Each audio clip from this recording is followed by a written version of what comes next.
Hi, this is Lisa Klein, and welcome to another edition of The Curve / Who Really Cares?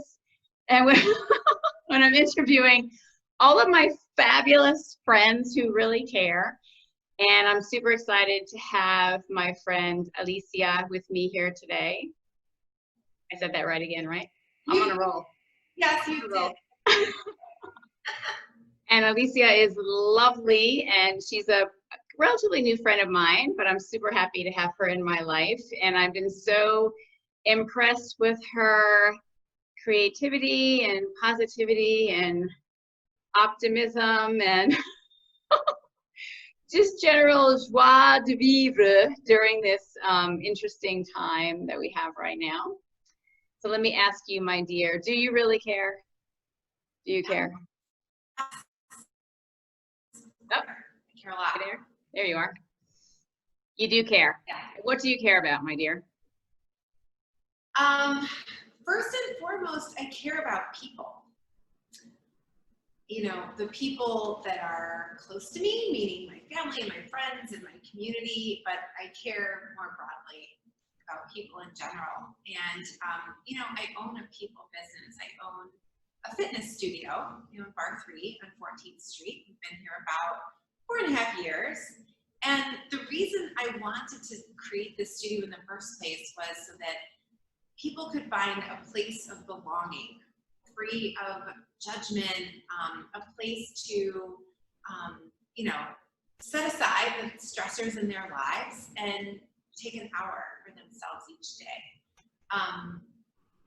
I think that when we belong to something, when we feel like we're connected to other people, some magical things happen, right? We allow ourselves to get vulnerable. We allow ourselves to ask tough questions, feeling like we're surrounded by other people who care about us. And so my business was founded on caring about people and people's well-being. I love that. Thank you.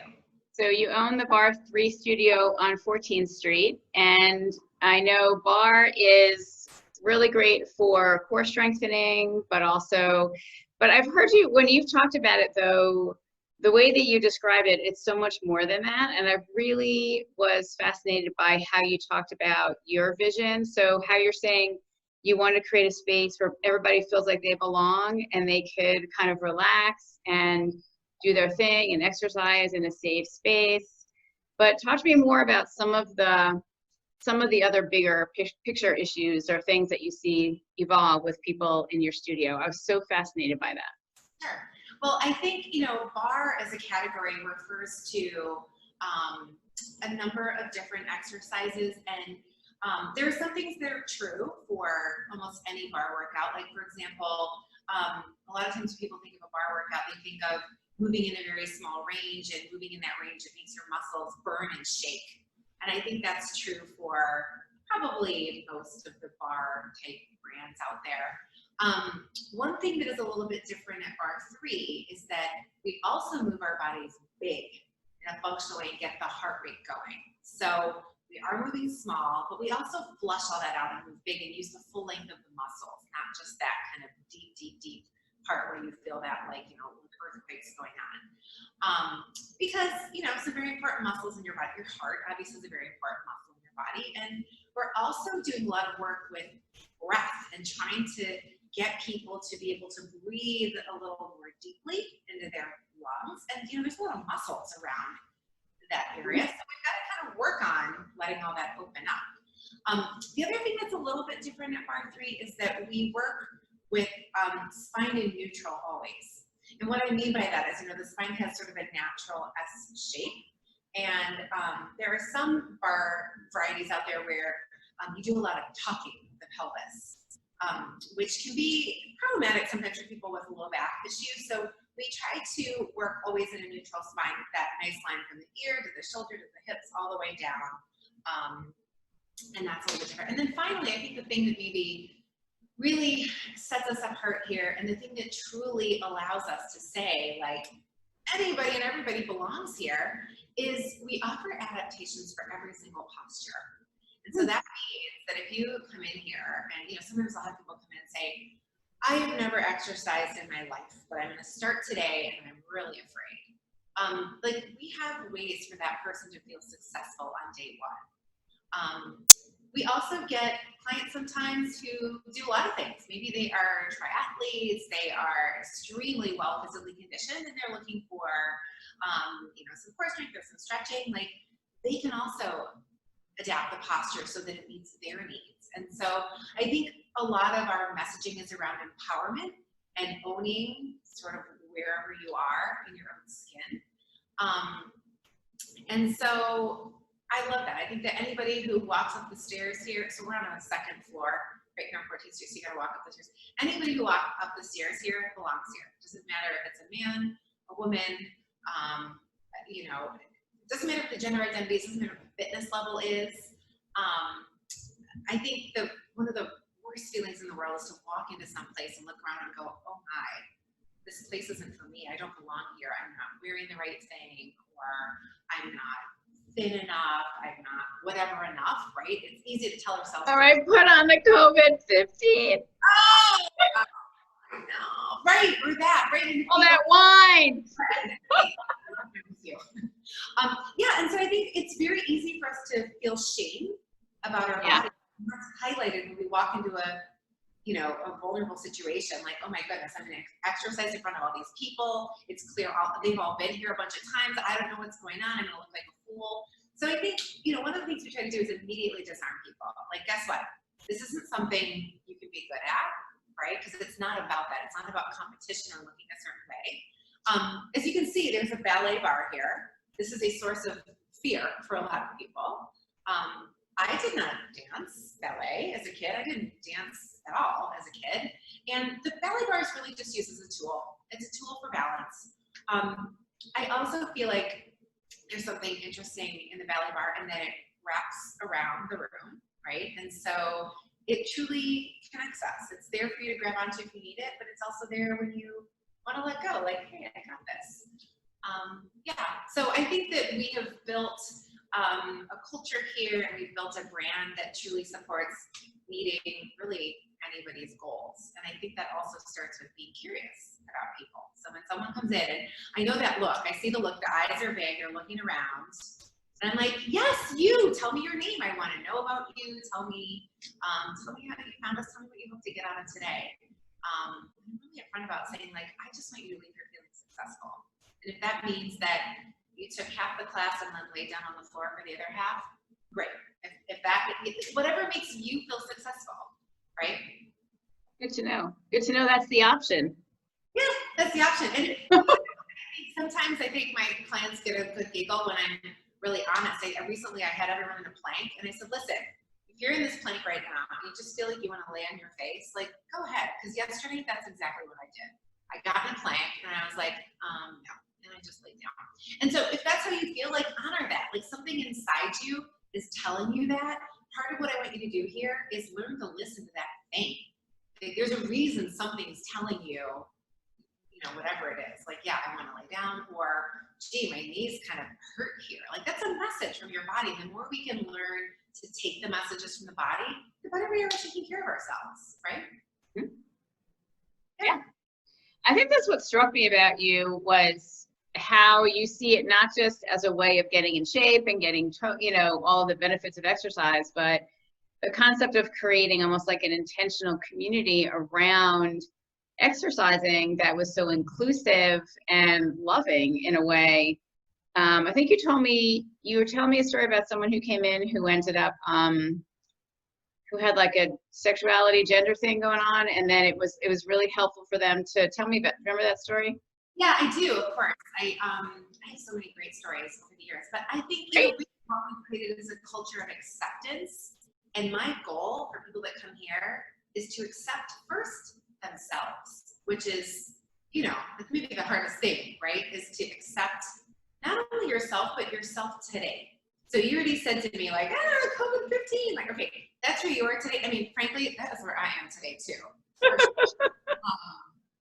But the thing is, if we are constantly looking out for, you know, the after picture, or like, you know, I'm waiting, I'll be happy when I've lost these 10 pounds, or I'll be I'll feel better when I've gotten that promotion, or I will, I'm waiting for this thing, this relationship, we are living in a state where we can't be happy because we're always looking for the next thing. And I think it's the same thing with the body. Like, unfortunately, our culture, and I know that, the fitness and supplement and diet and whatever industry, has made billions on this, has fed us this notion that, whoever you are today can be improved. What you want is the after picture. You want to live as this after picture. But the truth is, the after picture is a snapshot in time. And if we're constantly trying to strive for that, how can we enjoy, what's right now? So I think really acceptance is what's right now. And so the story that you're referring to is a lovely young woman who was a founding member here. And she came to class probably, 4 or 5 times. She came a lot, kind of quiet, sweet, kind of quiet personality. And over the couple of years she was here, I started to see her standing up a little taller, becoming a little more vocal. And one day she said, you know what, I'm leaving. I'm moving across the country. I got a dream job. And of course I was really sad to see her go. But before she left, she wrote us this beautiful handwritten letter. And she said, I've taken class here now for a couple of years, 4 or 5 times a week. And truly what I've learned here is to own the inner voice and to own who I am. She said, who I am is I am gay, and I've had the courage to tell my friends and my family and to really stand in who I am. And through that, I felt empowered to take this big risk and apply for this. Wow. job. Right. So it was like a domino effect. She started off by saying, here's who I am. I'm going to own it, and I'm going to be unafraid to tell people. And then she went for this big job. She made to move cross country, started doing really bold, brave things. And it sounds ridiculous to think that an exercise class or making a choice between being on the floor on all fours or standing up at the bar, that seems very basic. But I think when you start doing it little by little, and you're I'm going to be in a room full of people, and I'm going to be the one person who's standing up when everyone else is down here. You're okay, I got through that. I did that. I'm standing up for me. And then it just gets a little bigger from there. Maybe I've seen people leave toxic relationships. I've seen people, really dig deep and decide hey, I'm going to go back to grad school or change careers or, make these big life decisions. But you don't just all of a sudden wake up one day with the chutzpah to do that. It's, a series of baby steps, any change. I love this because, again, what I do is I work on people structurally. So we work on recalibrating, doing it that way. And the body really does tell your story. And so when we're working on a patient, we're trying to free up things and get and we're doing it, the patient's kind of laying there, which is, they love that because they don't have to do anything. But we're kind of releasing a lot of the blockages. And then it's great to then kind of take that into active movement, which again is not the focus of my practice, but it's kind of nice to, I feel like it's really challenging because with our patients, we can tell them exercise, but people are intimidated to go to the gym. They are intimidated to go to some of these classes. And it can be really challenging to get people to be exercising in a way that would be an empowering thing for them in addition to the work that we're doing. That's right. And I think, I love that. Sometimes I'll say towards the end of class, we always end class with stillness, which is really hard for people. We are, we think I need to be moving forward and we need to be checking boxes and doing. So to ask people to lay perfectly still and just breathe is difficult for that reason, but also because that's when our emotions tend to bubble up. And that can be very uncomfortable to feel emotions. It's not uncommon that, people may release a few tears at that time. And I think that, during that time, I sometimes say to people, your issues are in your tissues. You're holding on to, right? Whatever it is in your life, you're holding on to it somewhere. Yes. It's there's one spot in my back. When that spot starts hurting, I'm okay, what is it? What do I need to deal with? It's a thing. Or maybe you clench your jaw and you don't know it, but your body holds on to that I'm like, this is your invitation to just explore that. See if you can find it. Maybe you can't find it, but maybe you just focus on, you know, the inhale and the exhale and let that be enough. But I think just creating that feedback loop from mind to body, and, you know, it's a conversation. And I think it's a conversation a lot of people initially are intimidated by because we're afraid by what comes up. Mm-hmm. Yeah. Yeah, I hear you. Yeah. So tell me, so you guys, go ahead. You're having live classes nowadays, or what's happening with you guys right now? Yeah, so we are hosting classes on Zoom, sort of like this. I mean, not just like this, not seated, but on Zoom. That would be a class I would take. I'm just kidding. What I love about that is that we can see each other, right? I can see you, you can see me, I can cheer you on. Some people take class with the camera off, which is also fine. And I always love to say, like, hey, I see that you're tuned in. I know you're working hard, even though I can't see you. Like, I see. We also offer outdoor classes right now, just a handful. We're just kind of experimenting. Of course, it's super hot in DC at the moment, and so you know, we're sort of relegated to like early in the morning or in the evening. But we're not doing in-studio classes because I'm not sure. Okay. Like this studio room, this building is really old. It was built in 1890. I've got 2 studio rooms. I'm in the smaller of the 2, but this room that I'm in right now is probably 700 square feet, which means that, you know, currently I'd be able to have, I don't know, 3 people in here, you know, to distance properly. So, yeah, so I think Zoom has been, I mean, let me be honest, there's nothing like an in-person experience. You know, it's just not the same thing, but it's what we have, and I'm grateful that we have technology to bring us together, because can you imagine if we had no technology right now? Oh my goodness. Yeah. Yeah. It'd be bad. It'd be bad. Yeah. You know, I do want to say something about just sort of bar as an idea. I think it's intimidating to well, certainly men, because men think like, oh, it's ballet, it's you have to be flexible, and they see the ballet bar. But I also think that unfortunately, bar as a brand has become known as something for skinny white ballerina type women. You know, and that's intimidating. Like, if you are not a skinny white ballerina type woman, and honestly, how many of us do you know, like skinny white ballerina type women? Like, nothing against skinny white ballerina women. I'm just saying, if all of the images that go with bar look like that, like, Yeah. who do you think is going to feel comfortable walking in here? Like, I took a hot yoga class one time and there was a woman there who was in the Washington Ballet. oh, She was gorgeous, you know, super skinny, the whole house. And I was like, I'm not taking a class with her. You know, it's super intimidating. it's intimidating. Yeah, totally. I worked hard to make sure that our team here is diverse. Now, I will admit, I employ 30 women. I have not succeeded on like gender diversity. I've really tried. But in terms of like other kinds of diversity, I just want to make sure when you walk in, you see somebody maybe who you can relate to. That's a constant priority for me. And I feel like we really tried to attract a diverse clientele as well. Again, for the reason that when you walk in and look around the room, I don't ever want someone to be like, oh, wow, I'm the oldest person in here, or I'm the least fit person in here, or I'm the only, I mean, fill in the blank, I'm the only whatever, I'm the only man in there, or I'm the only, you know, whatever. Yeah. You're not wearing a brand new outfit. I'm the only one wearing like my old college t-shirt from rugby or whatever, you know, so. Yeah. I love this. I think it's so uplifting right now and heartwarming, and yeah, it's great.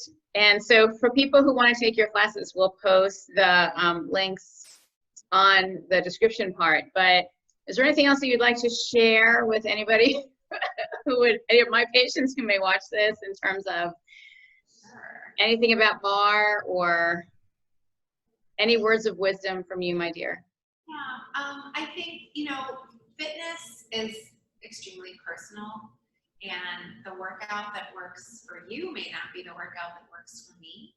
And I always giggle when friends say like, oh my God, I haven't been in so long, I'm so sorry. I'm like, please don't apologize to me. Like, just because I own this studio and this is the workout that I lead doesn't mean that it's the right workout for you.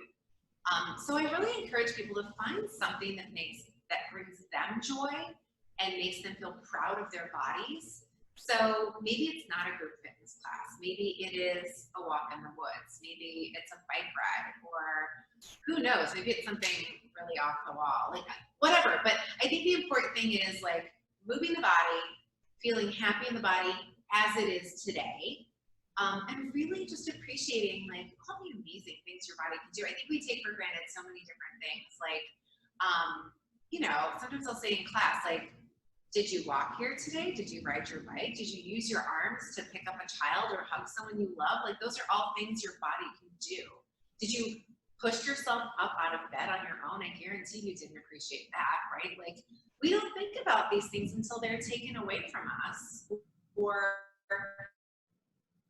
until you're aware that like, hey, not everybody can do these things. And I think it's easy to shift your focus away from like, oh, I'm feeling like my pants are feeling tight and I don't like the way I look, or I feel a little chubby or whatever. It's easy to shift the focus and think like, wow, my heart is beating, my lungs are working, I got here on my own, I'm sitting up tall, not in pain. Like, that's something, you know, these are things we take for granted. So yeah, finding something you love and appreciating the things you can do. Wonderful. Awesome. Thank you. This was lovely. Thank you, Lisa. This was so fun. I'm glad. I'm a new friend, but I'll tell you what, every once in a while, not that often, but every once in a while I meet somebody in my life who becomes a friend, but they feel like a much older friend than they are. Like, I feel like I've known you way longer.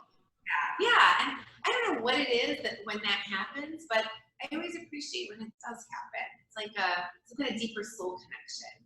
I love that. I think you and I actually have a lot in common in terms of philosophy and how we care for people. Even though we do it differently, we're still all about health and wellness and empowerment and releasing restrictions and blockages. And it's great. I'm so happy to know you. Oh, thank you. All right, I'm gonna let you go. We're actually filming this in the middle of a rainstorm, so hopefully the sound is good.